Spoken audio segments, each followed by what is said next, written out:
नमः श्रीवर्धमानाय निर्धूतकलिलात्मने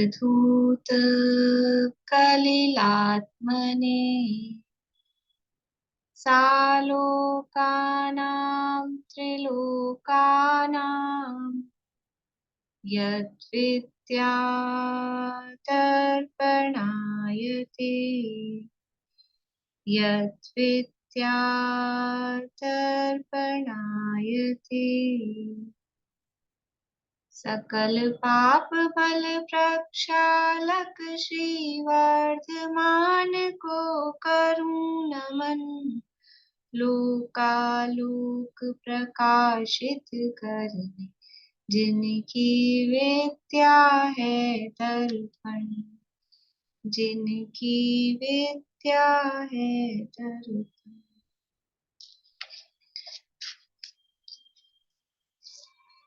श्लोक पाठ करेंगे पहले अध्याय का, पहले अधिकार का।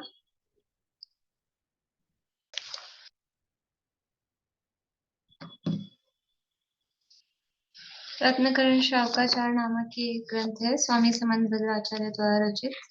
और इसके अंतर्गत यहाँ कल से हमने प्रारंभ किया है दूसरा सम्यक ज्ञान अधिकार। ग्रंथ का नाम क्या है? ग्रंथ का नाम है रत्नकरण श्रावकाचार। ग्रंथ तो है श्रावकाचार, और श्रावकाचार मतलब श्रावकों के आचरण का निरूपण करना है। और अभी तक निरूपण किसका किया है? 42 श्लोक हो गए। 41 तक तो सम्यक दर्शन की महिमा गुणगान गा रहे थे, और अब सम्यक ज्ञान की बात कर रहे हैं, और ग्रंथ का नाम दे रहे हैं कि आचरण की बात करेंगे। ये आचरण हो नहीं सकता है ना। दर्शनम कर्णधारम, दर्शन के बिना, ज्ञान के बिना चारित्र तो पॉसिबल ही नहीं। दर्शन के बिना ज्ञान नहीं, और दर्शन ज्ञान के बिना चारित्र नहीं। तो बात तो करनी है चारित्र की, श्रावकों के आचरण की, लेकिन जब तक वो जीव सम्यक दृष्टि नहीं होगा, जब तक उसका श्रद्धान सही नहीं होगा, उसका ज्ञान सही नहीं होगा, तब तक वो आचरण यथार्थ हो ही नहीं सकता है। बिना श्रद्धान और ज्ञान के जितना आचरण कर रहा है, वो उतना समझ लो दूर पहुंच रहा है। उल्टी दिशा में यदि जा रहा है, तो उल्टी दिशा में कितनी तेज स्पीड से चलें कि अपनी मंजिल पे पहुंच जाएं, कि जितनी तेज स्पीड से चलेंगे उतने ही दूर होते जाएंगे। गलत रास्ते पर हम बहुत तेजी से जा रहे हैं, तो मंजिल के निकट पहुंचेंगे कि दूर होंगे? दूर होंगे। तो सही रास्ता क्या है कि पहले यथार्थ वस्तु स्वरूप को समझा जाए, जाना जाए, फिर उसका विश्वास किया जाए, और वो श्रद्धान ज्ञान पूर्वक फिर जो आचरण किया जाता है वो वास्तव में यथार्थ होता है।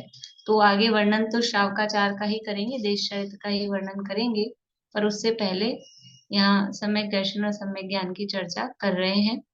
तो कल यहाँ बताया था 42 नंबर के श्लोक में कि सम्यक ज्ञान किसे कहते हैं, क्या है सम्यक ज्ञान का लक्षण, कौन सा ज्ञान सम्यक ज्ञान है।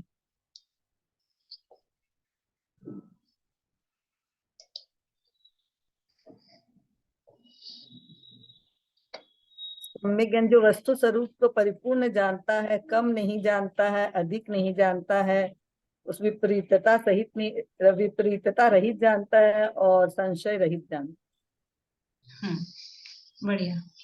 यानी जो जो वस्तु जैसी है, वस्तु स्वरूप को यथावत जानता है, कम नहीं जानता, अधिक नहीं जानता, विपरीत नहीं जानता, और संदेह सहित, शंका सहित नहीं जानता। तो ऐसा जो ज्ञान है, उस ज्ञान को सम्यक ज्ञान कहा जाता है। किसने कहा है उसको सम्यक ज्ञान? कि कहीं कहते हैं भगवान ने कहा है, यहाँ कह रहे हैं कि जो पूर्ण आगम के ज्ञाता हैं, क्योंकि ज्ञान की बात चल रही है ना। तो पूर्ण आगम के ज्ञाता ऐसे गंधर्व परमात्मा अथवा शुद्ध केवली भगवान, शुद्ध केवली मुनिराज, उन्होंने इसको सम्यक ज्ञान कहा है। देखिए, श्लोक का पाठ कर लेते हैं, श्लोक और पद्यानुवाद, फिर भावार्थ की चर्चा अपने को करनी है। बोलिए सेजल। हाँ छोटी मैम, जय जिनेन्द्र। गंधर्व देव ने कहा है। बहुत अच्छा, गंधर्व देव ने कहा है। बढ़िया। श्लोक और पद्यानुवाद का पाठ करते हैं। अन्यूनमनतिरिक्तम् याथा तथ्यं विना च विपरीतात् निस्सन्देहं वेद यदाहुस्तज्ज्ञानमागमिनः। पद्यानुवाद।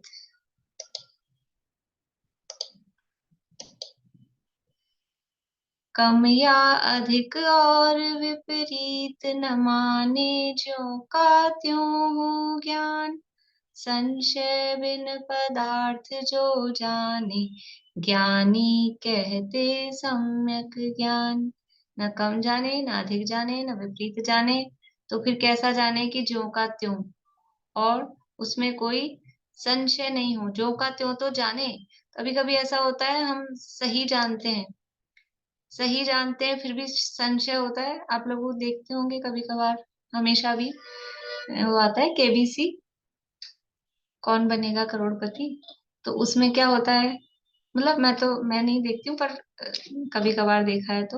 तो कोई व्यक्ति जो उसमें खेल रहा होता है, तो कोई प्रश्न आता है, अब उसको क्या हो जाता है, सही जवाब पता होता है, लेकिन फिर भी क्या होता है, अपने को भी होता है ना, एग्जाम हो, हमको पता होता है सही जवाब, लेकिन उस सही जवाब में भी क्या होता है, संशय। मतलब सही तो जान रहे हैं, लेकिन सही जानने पर भी यदि संशय है, तो क्या होता है, या तो वो लाइफ लाइन यूज ले लेगा, या तो वो क्विट कर लेगा कि नहीं पता नहीं। और फिर बाद में वो पूछते हैं अच्छा आप जवाब देते तो क्या देते, तो भाई बताता है ये जवाब देता है, वो सही निकल जाता है। लेकिन उससे लाभ क्या हुआ, यहाँ ये कहना चाह रहे हैं, मतलब उदाहरण क्यों दिया मैंने, क्योंकि संदेह रहित जानता है तो वो लाभकारी नहीं है। संदेह था ना, तो वो नुकसान हो गया ना उसको, या तो लाइफ लाइन चली गई, या तो उसने क्विट कर लिया तो आगे और खेल सकता था, और रुपए मिल सकते थे, ज्यादा जीत सकता था, वो नुकसान हो गया। तो यथार्थ जानने पर भी उसमें संदेह नहीं होना चाहिए। नो, बिल्कुल डाउट से रहित, कॉन्फिडेंट कि यही सही है। इदमेवम ईदृशम चैव तत्वम, तत्व यही है, यही ही है, इसी प्रकार है, ऐसा संशय रहित, शंका रहित, निशंकित, तो वो ज्ञान सम्यक ज्ञान होता है। इसलिए यहाँ निस्संदेह कहा, संदेह से रहित। देखिए पेज नंबर 83 है, द्वितीय सम्यक ज्ञान अधिकार, 42वें श्लोक का भावार्थ अपने को पढ़ना है।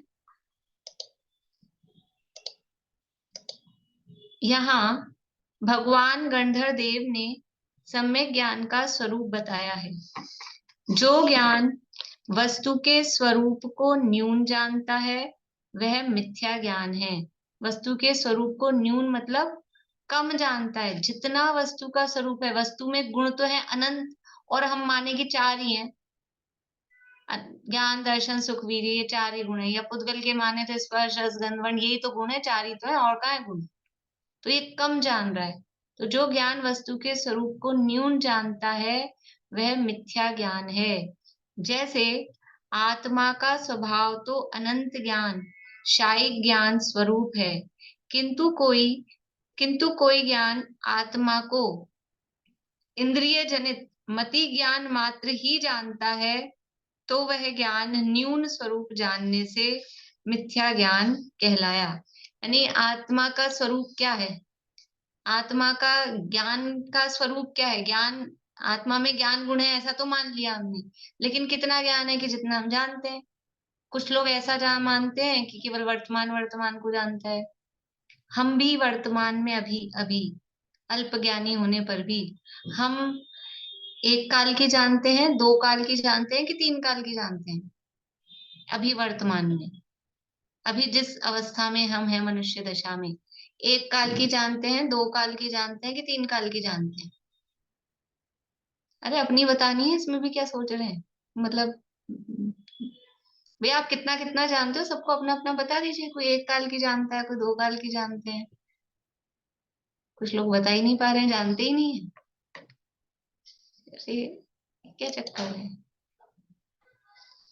सब मिक्स जवाब आ रहे हैं, एक दो तीन, तीनों तरह की उंगलियां उठ रही है।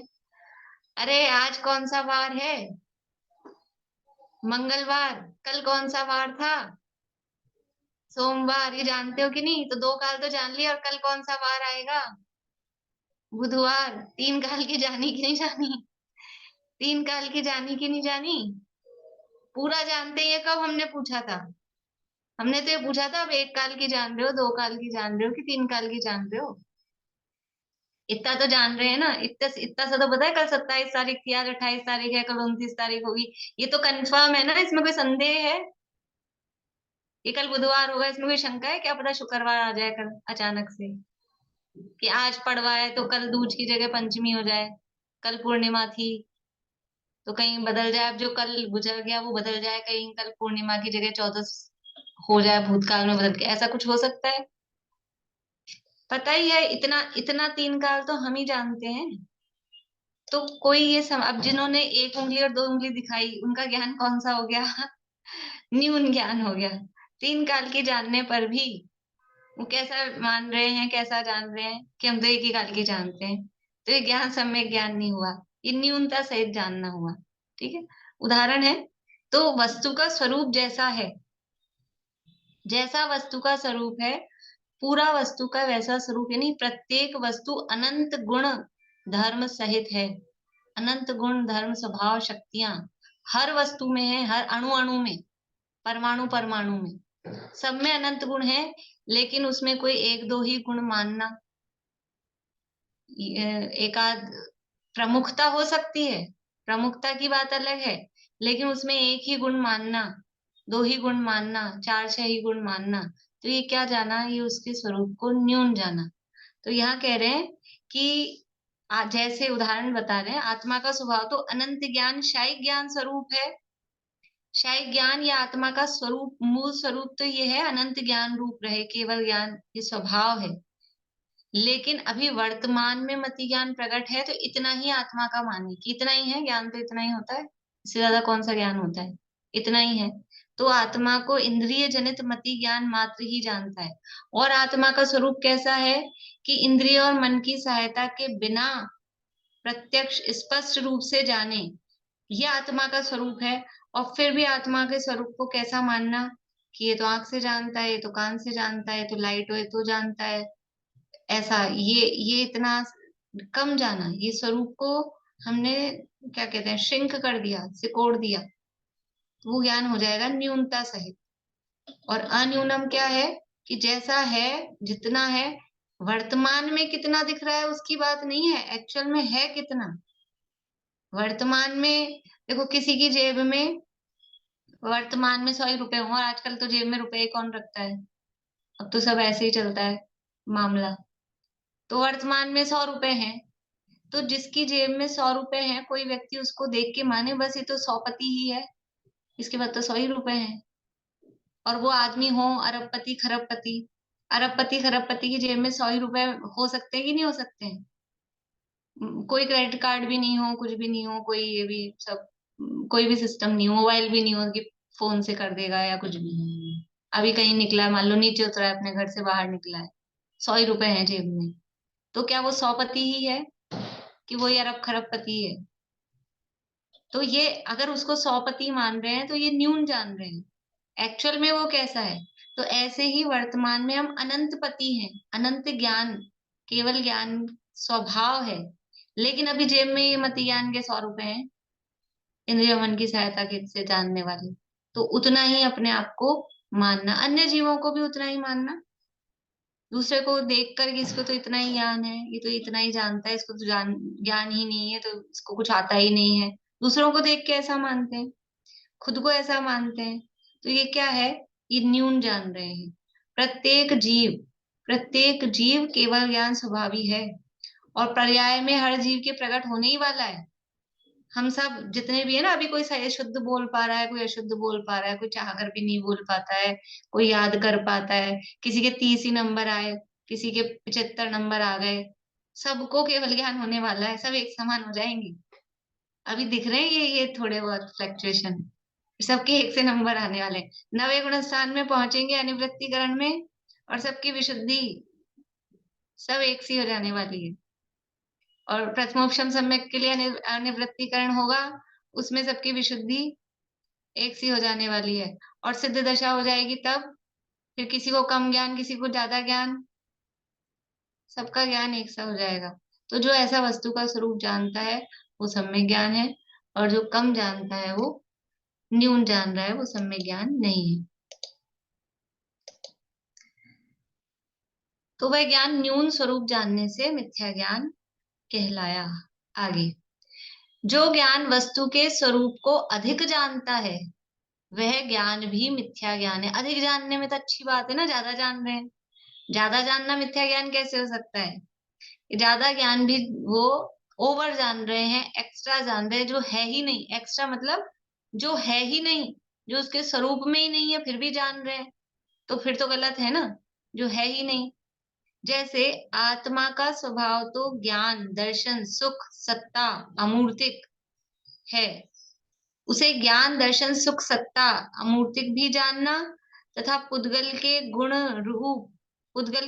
रूप, रस, गंध, स्पर्श, शब्द, मूर्तिक भी जानना, यह ज्ञान अधिक जानने से मिथ्या ज्ञान कहलाया। ये सत्ता कौन सा गुण है? सत्ता कौन सा गुण है?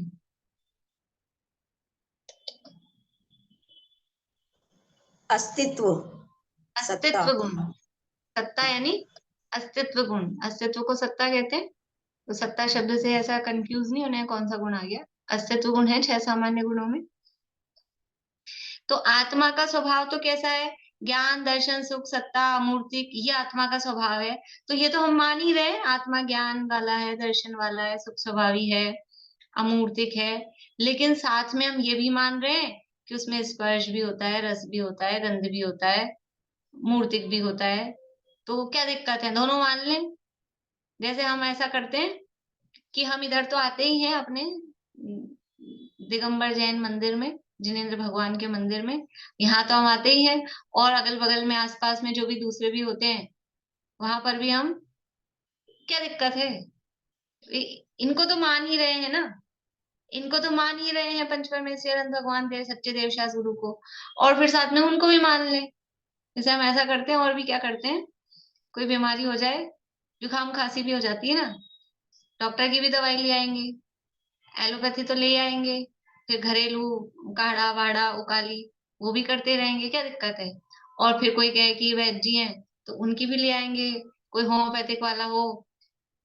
और अगर ऐसी हो कि ऐसे होते हैं ना चैरिटेबल वाली, फ्री वाली, तो फिर तो सबकी ले आएंगे और फिर ले लो, क्या दिक्कत है? अरे दिक्कत नहीं है, ओवरडोज हो जाती है। वो सब मिलके एक साथ गर्मी करती हैं, फिर सारी दवाइयां, जुकाम की सारी दवाइयां कैसी होंगी? गर्म होंगी।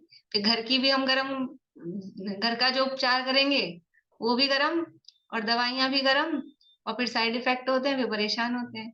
ऐसे अधिक अधिक जानने में क्या दिक्कत है? ओवर डाइट में क्या दिक्कत है? कम खाने में तो कमजोरी आती है।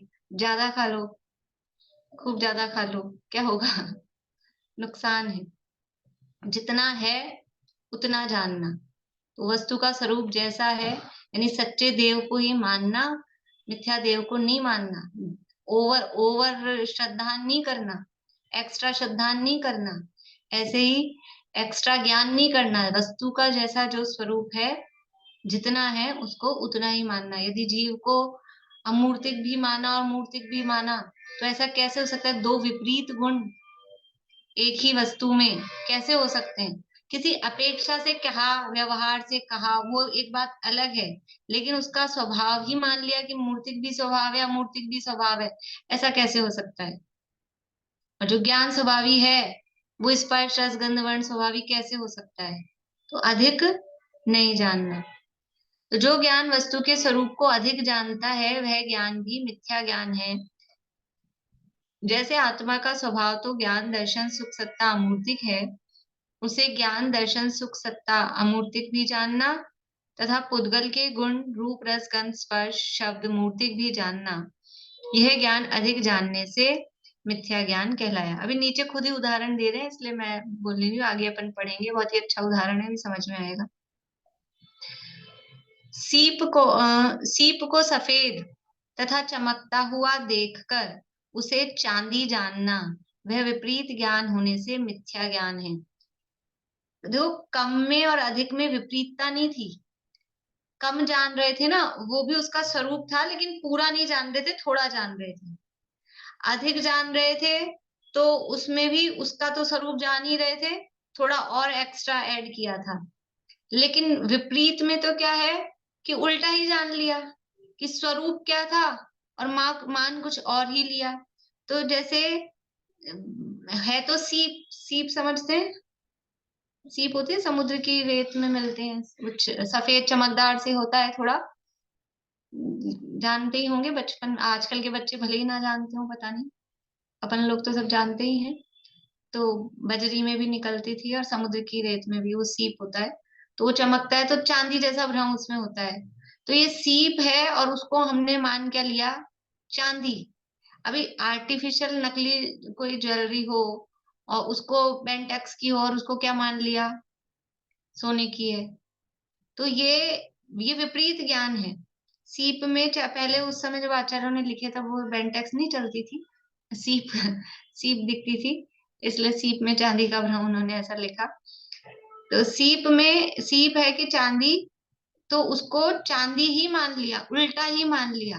तो जो जीव था, जीव को अजीव मान लिया और अजीव को जीव ही मान लिया। ये क्या है, ये जो दिख रहा है, ये अजीव जड़ अचेतन शरीर, स्पर्श रस गंध वर्ण वाला, इसी को मैं के नाम पे तो अपने को जीव ही मानता है। अपना मैं का अगर पूछे ना, मैं मतलब कौन, तो मैं जीव, लेकिन फिर वो मैं कौन, तो ये, तो इसका मतलब मैं जीव हूं लेकिन मैं ये हूं, इसका मतलब ये जीव हो गया। तो शरीर को जो जड़ अचेतन था उसको चेतन मान लिया, ये विपरीत जाना।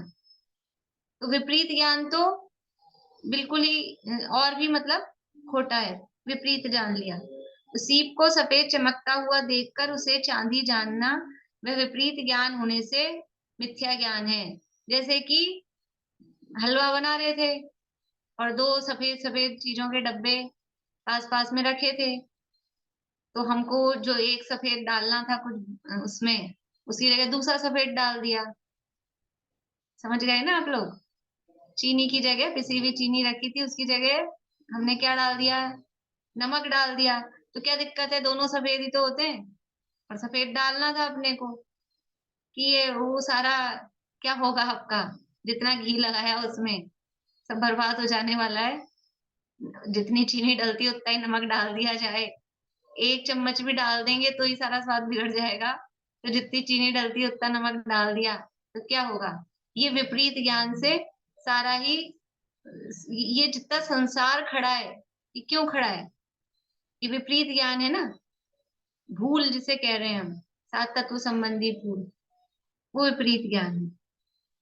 अब है संशय। संशय क्या है, यह सीप है कि चांदी है, इस प्रकार दोनों में संशय रूप एक के निश्चय से रहित जानना, वह संशय ज्ञान होने से मिथ्या ज्ञान है। कंफ्यूजन, वो दिख तो रहा था लेकिन अब ये सीप है कि चांदी है, क्या है पता नहीं, समझ नहीं आ रहा। अभी कहते तो हैं जीव तो दिखता नहीं है, दिखता तो यही है, मैं ये हूं कि मैं जीव हूं, कि ज्ञान तो कहीं दिख नहीं रहा, कौन हूं, ऐसा कंफ्यूजन, संशय। तो ये संशय वाला जो ज्ञान है वो निश्चय नहीं है। दो में देखो, विपरीत में और संशय में क्या अंतर है, विपरीत में डिसीजन है, डिसीजन है, निर्णय है, लेकिन निर्णय है वो गलत निर्णय है। विपरीत ज्ञान में क्या है, निर्णय तो है, निर्णयात्मक है, लेकिन वो निर्णय कैसा है, उसका उल्टा है। ये चांदी ही है, ऐसा उल्टा निर्णय कर रखा है सीप को देख के। और संशय ज्ञान में निर्णय नहीं है, अनिर्णयात्मक स्थिति है, ये है कि ये है, ये है कि ये, क्या करें। वो जैसे आप लोगों से भी एक उंगली दो उंगली पूछी ना, तो कुछ तो निर्णयात्मक में एक उंगली दो उंगली दिखा दी, और कुछ लोग समझ ही नहीं पा रहे थे, कभी बदलते रहते हैं एक एक मिनट में, कभी एक कभी दो कभी तीन। ये क्या है, ये संशय ज्ञान है। तो ये संशय ज्ञान भी क्या है, मिथ्या ज्ञान है। तो फिर सम्यक ज्ञान क्या है, तो कह रहे हैं कि जिस वस्तु का जैसा स्वरूप है उसे वैसा जानना, वो सम्यक ज्ञान है। ये विपरीतता में शरीर और पुद्गल बोलेंगे, विपरीतता में ये शरीर और चेतन बोलेंगे। जीव, पुद्गल और शरीर तो एक ही बात हो गई। हाँ, तो शरीर उसमें क्या और जीव, बोलेंगे? शरीर को जीव मान लिया, जीव को शरीर मान लिया, ये विपरीतता होगी। जड़ को चेतन, चेतन को जड़, अजीव को जीव, जीव को अजीव, ये विपरीतता है। और संशय भी इन्हीं के संबंध में मुख्य तो यही है ना। साथ ये जो उदाहरण तो बाहर की बातों के लिए बाहर से दिए जा रहे हैं, असली समझना कहाँ है हमको। सुख के कारण को दुख का कारण मान लिया, ये क्या है? ये विपरीत ज्ञान है। दुख के कारण को सुख का कारण मान लिया, जहां सुख नहीं था वहां सुख माना, और जहां सुख था वहां सुख ही नहीं मान रहे। ये क्या चल रहा है? ये विपरीत ज्ञान है। या फिर थोड़ा बहुत पढ़ लिया, सुन लिया कुछ, तो संशय है कि लगता तो है मजा तो रसगुल्ले में ही आता है, अब कहते हैं रसगुल्ले में सुख नहीं है। अब वो सर्दी हो रही है आज बहुत, तो ओढ़ के पहन के बैठे हैं डपट के, तो उसमें सुख लग रहा है, और बाहर निकलने में दुख लग रहा है। कहते ये हैं कि कोई परिस्थिति सुख दुख का कारण नहीं होती। तो ये कंफ्यूजन, ऐसा ये संशय, और इसी में सुख है और कहीं सुख है ही नहीं, ये मान लिया तो ये विपरीत ज्ञान। बोलिए बबीता जी। दीदी आप बोल रहे 3 काल की जानते हैं, तो उस 3 काल का मतलब ये आजकल और परसों ये थोड़ी हो। 3 काल का मतलब तो अपने ऐसे बोलते हैं ना कि केवली 3 काल की जानते हैं, या केवली जानते हैं, केवली तो पूरा जानते हैं। केवली के साथ हम लगाते हैं 3 लोक 3 काल का समस्त। और हम 3 काल कौन से होते हैं? भूतकाल, वर्तमान काल, भविष्य काल, यही है ना 3 काल। तो ये 3 काल का हम जान रहे हैं कि नहीं जान रहे? परिभाषा में ही है ना, उनके विषय में ही। मति श्रुतियों निबंधो द्रव्येशु असर्व पर्यायेषु, सब द्रव्यों को और सब द्रव्यों का, सब काल का, लेकिन पूरा नहीं, असर्व को जानते हैं। पर जानते तो है ना, थोड़ा दिख थोड़ा रहा है। जानते हैं। हाँ, पूर्णता का निषेध है, लेकिन बिल्कुल ही नहीं जानते, ऐसा कहाँ है? वही जानते ही समझ है, में नहीं आया। जो जानते ही संशय है है। और अभी विपरीत, हम 84,000 वर्ष बाद का भविष्य जानते हैं कि नहीं जानते हैं, ये बताओ। अभी कल का नहीं कह रही हूं मैं, कल बुधवार है उसका है, तो कल तो चलो कोई बात नहीं, बहुत निकट है।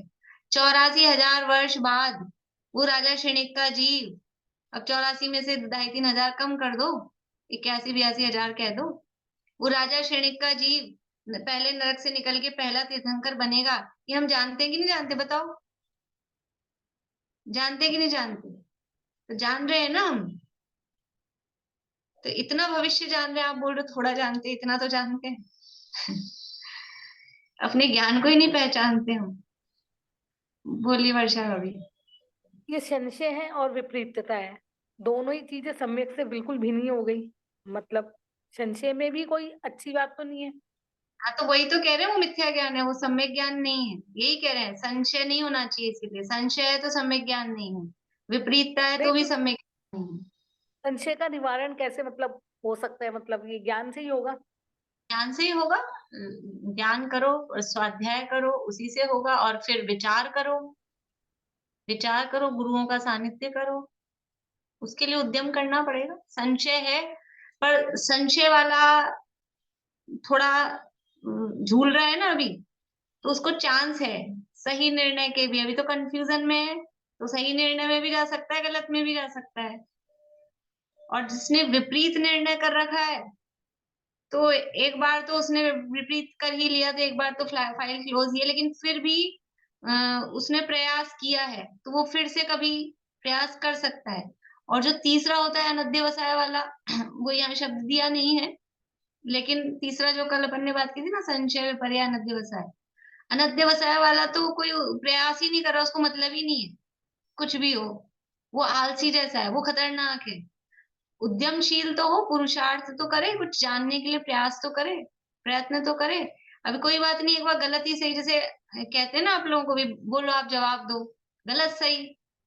लेकिन कुछ जो लोग प्रयास ही नहीं कर रहे, वो तो जैसे जो एग्जाम में ही नहीं बैठ रहे, जो एग्जाम में बैठ रहे हैं उनके पास फेल होने की, कम ज्यादा नंबर आने की संभावना है।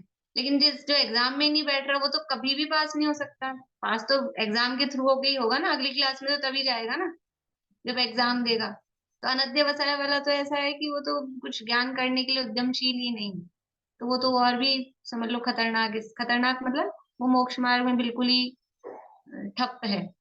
उसका तो मोक्ष मार्ग अभी बहुत दूर ही है। ऐसा यहाँ तो ये जो बात चल रही है, उदाहरण तो लौकिक होते हैं, लेकिन समझना किसमें है? समझना सात तत्वों के संबंध में, अपने मोक्ष मार्ग के संबंध में। दुनिया में हमने कम जान लिया, अधिक जान लिया, विपरीत जान लिया, सांप को रस्सी जान लिया, उससे कोई बहुत बड़ा नुकसान हो जाएगा, वो नहीं है। और सम्यक ज्ञान, मिथ्या ज्ञान कहा भी किसको जाता है कि प्रयोजन भूत तत्वों के संबंध में सही जानना। ये जो कह रहे हैं ना, जानना, याथा तथ्यम, किसको? प्रयोजन भूत तत्वों को। ना कम जानना, ना अधिक जानना, ना विपरीत जानना, ना संदेह सहित जानना। जैसे वो है वैसा यथा तथ्यम, वैसा जानना, वो सम्यक ज्ञान है। बाकी आप किसी के नाम को सही जानो, प्रधानमंत्री कौन है, राष्ट्रपति कौन है, नहीं जाना, कम जाना, उससे कोई सम्यक ज्ञान मिथ्या ज्ञान का फर्क नहीं है।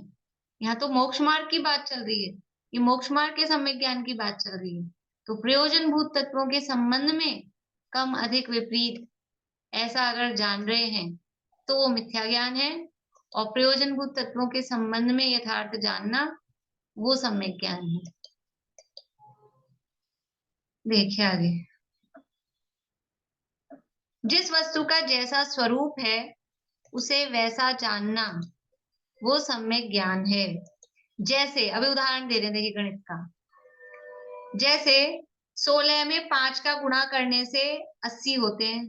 16 पंजे 16 5 80, 16 पंजे 80।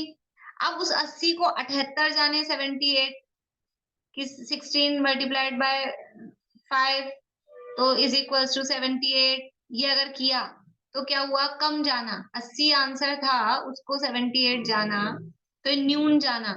और 80 आंसर आ रहा था और हमने 82 लिखा 82, तो अच्छा है ना, हमने तो ज्यादा ही लाए ना आंसर, कम तो नहीं लाए। लेकिन क्या आपका पूरे में से पूरे मार्क्स मिलेंगे? 16 गुणा 5 लिखना था, आंसर लिखना था, कोई बच्चे ने 78 लिखा, उसने तो कम लिखा, तो उसका तो गलत हो गया। लेकिन कोई बच्चा 82 लिखे, अरे 82 नहीं 100 लिख दे, तो मैंने तो इतना सारा लिख दिया, 100 बढ़ा दिया, तो क्या आंसर सही है उसका? आंसर गलत है। 78 लिखे तो भी गलत है, 82 लिखे तो भी गलत है। तो 82 जाने तो अधिक जानना हुआ, 16 या 5 जानना वह विपरीत जानना हुआ। 16 गुणा 5 इज इक्वल टू 16, वापस से ये लिखे, या 16 गुणा 5 इज इक्वल टू 5 ऐसा करे, तो वो विपरीत जानना हुआ, उल्टा ही जान रहा है। तथा 16 में 5 का गुणा करने पर 80 होते हैं या 78, ऐसा संदेह रूप जानना संशय ज्ञान है। कि जैसे अभी मैंने आपको उदाहरण दिया ना, कोई प्रश्न का जवाब, मान लो ऐसा ही प्रश्न पूछा कि 16 गुणा 5 कितने होते हैं, अब ऑप्शन में आ रहा है 78, 80, 82 और 16। अब वो कंफ्यूज हो रहा है कि 78 होंगे कि 80 होंगे, कितने होंगे, दोनों में कंफ्यूज, तो वो है संदेह। तो कम जानना, अधिक जानना, विपरीत जानना, संशय सहित जानना, ये सब क्या है? ये सब मिथ्या ज्ञान है। इस प्रकार न्यून जानना, अधिक जानना, विपरीत जानना, संशय रूप जानना, यह चारों प्रकार का जानना मिथ्या ज्ञान है। जो ज्ञान वस्तु के स्वरूप को न्यून नहीं जाने, अधिक नहीं जाने, विपरीत नहीं जाने, संशय रूप नहीं जाने, जैसा वस्तु का स्वरूप है वैसा संशय रहित जाने, उसे सम्यक ज्ञान कहते हैं। ये 7 तत्वों के संबंध में कल भी मैंने आपको बताया था। जैसे आश्रव तत्व के संबंध में, आश्रव तत्व 2 भेद कर देते हैं, शुभ पुण्यस्य अशुभ पापस्य, एक शुभ आश्रव और एक अशुभ आश्रव। तो अशुभ आश्रव को तो आश्रव जानना, और शुभ आश्रव को, ये तो धर्म है, ये तो अच्छा है, तो उसको आश्रव नहीं जानना, उसको धर्म जानना। तो ये क्या किया? आश्रव को न्यून जाना, आश्रव को कम जाना। और इसी को हम विपरीतता में भी ले सकते हैं कि जो पुण्य आश्रव था, आश्रव आश्रव था, उसको हमने क्या मान लिया? धर्म, धर्म यानी संवर, संवर से धर्म का प्रारंभ होता है ना, तो आश्रव को संवर जान लिया, तो ये क्या हो गया? विपरीत जानना हो गया। जीव को अजीव जाना, अजीव को जीव जानना, ये विपरीत जाना हुआ। इसी तरह से स्वर्ग को ही मोक्ष मान लिया। मोक्ष और क्या होता है? इंद्रलोक थान को अजान लोक कहे मोक्ष, वही तो मोक्ष है। स्वर्ग में पहुंचे और क्या चाहिए? बस यही तो सारा प्रयास किस में उसमें रहता है, जैसे तैसे करके क्यों जीव पुण्य में लगा रहता है, स्वर्ग तो मिल जाए, स्वर्ग तो मिल जाए। तो स्वर्ग को ही मोक्ष मान लिया, ये क्या हो गया? ये कौन सा ज्ञान हो गया? विपरीत ज्ञान है, विपरीत ज्ञान है। तो इस तरह से सात तत्व के संबंध में जो निर्जरा का कारण तपसा निर्जराच है, तो उस तप को कष्टदायक मानना, उसको दुख का कारण मानना। और निर्जरा क्या होता है? दुख का कारण होती है कि सुख का कारण होती है निर्जरा? तप बोलो, तप दुख का कारण है कि सुख का कारण है? सीधा सीधा बोले तो तप तो है सुख का कारण, क्योंकि तपसा निर्जराच है। और निर्जरा है वो सुख का कारण नहीं, बल्कि निर्जरा सुख स्वरूप है। सुख की उत्पत्ति संवर और सुख की वृद्धि का नाम निर्जरा है। तो जहां सुख की वृद्धि हो रही है, उसके कारण को हमने दुख का कारण मान लिया। ये क्या हो गया? विपरीत ज्ञान है। तो ऐसा ये विपरीतता चल रही है। बाहर की विपरीतताओं में ध्यान नहीं देना है, इधर देखना है कि हम ये पढ़ना, स्वाध्याय करना, व्रत उपवास करना, ये वास्तव में हमारे सुख के कारण, आनंद के कारण होने चाहिए। अष्टानिका चल रही थी 8 दिन से, और अब आज अष्टानिका पूरी हो गई, तो अब ऐसा आ रहा है चलो आज तो खुशी मनाओ, आज तो अष्टानिका खत्म हो गई, अब तो ये बनाओ, ये बनाओ, ये खाओ, यहाँ जाओ। ऐसा आ रहा है कि 8 दिन मिले थे अवसर, समझ लो जैसा धर्माराधना का, अब ये कितनी जल्दी पूरे हो गए। अब फिर से उसी में पचड़े में वही लगे रहो। 8 दिन निवृत्ति के मिले थे, ये भाव आ रहा है कि चलो भादवा पूरा होते ही टूट पड़ो होटल में जाके ऐसा भाव आता है। तो वो हमारे अंदर की मान्यता को, की रुचि को, उसको बताता है। तो दुख के कारण को सुख का कारण और सुख के कारण को दुख का कारण मानना, इस तरह से ये विपरीत जानना। तो ये जो भी वस्तु का स्वरूप है, सात तत्वों का जैसा स्वरूप है, उसको यथार्थ जानना, कम अधिक, मिथ्या और संशय रहित, विपरीत नहीं जानना, इसका नाम सम्यक ज्ञान है। अब ये सम्यक ज्ञान, देखो सम्यक ज्ञान का ये स्वरूप बताया। अब ये सम्यक ज्ञान हमको होगा किस माध्यम से? अभी पूछ रहे थे ना हम कैसे सही करें, ये पूछ रहे थे ना अभी कि हमको सम्यक ज्ञान सही होगा कैसे? कि भगवान के उपदेश से। तो उपदेश देने वाले तभी कोई दिखते नहीं है यहाँ पे, साक्षात अनंत परमात्मा तीर्थंकर परमात्मा तो है नहीं। तो कि मुनिराज के उपदेश से, कि मुनिराज भी हर समय का अवेलेबल होते हैं।